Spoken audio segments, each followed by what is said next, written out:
C'est Dr Christine Roden, qui est professeure adjointe PTU au département de biochimie et de médecine moléculaire.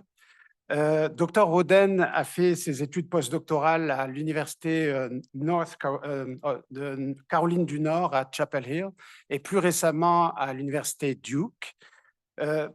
Dr Roden a des intérêts en fait sur le rôle des réseaux d'ARN simple brin dans la condensation biomoléculaire et leur implication dans la biologie cellulaire et les thérapies potentielles.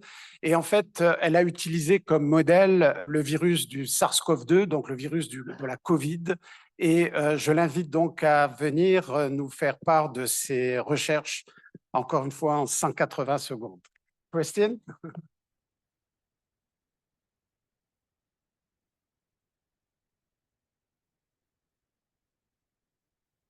Bonjour tout le monde. Non, 50 s'il vous plaît. Je suis plus grande.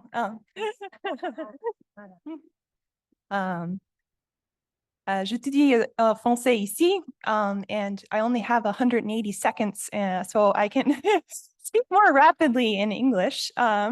So today I'm going to tell you a little bit about my research, which the title will be RNA Viruses and the Origin of Life.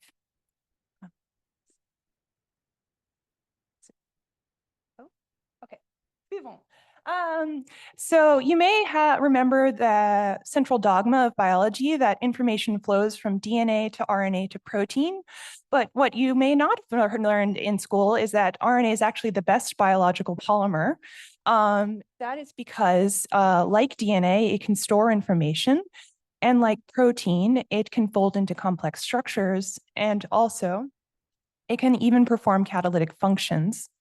So because RNA is so multifunctional, the idea is that this was the first molecule that was able to replicate on ancient Earth, the so-called RNA world hypothesis.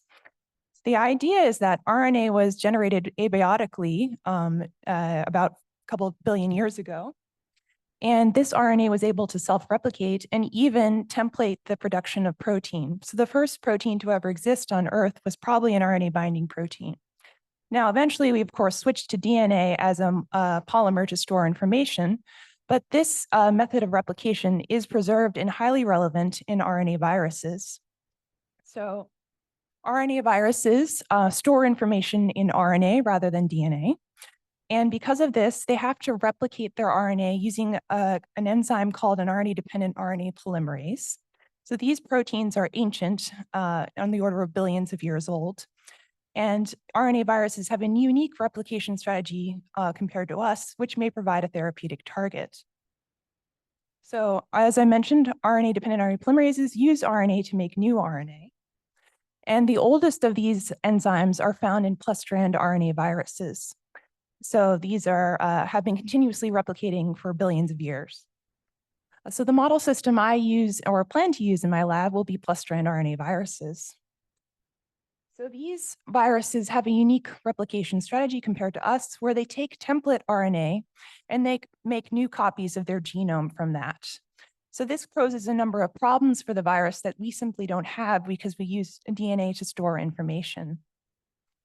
So what I'm interested in learning is how do these viruses control their RNA interactions?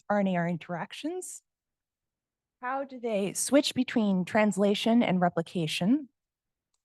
And how do they compartmentalize multiple RNA-dependent functions? And how can we exploit this information to develop new tools and treatments for RNA diseases? This is highly relevant because RNA viruses cause a number of pandemics that are detrimental to human health, including SARS-CoV-2, which is why a lot of these meetings were recently brought to you via Zoom.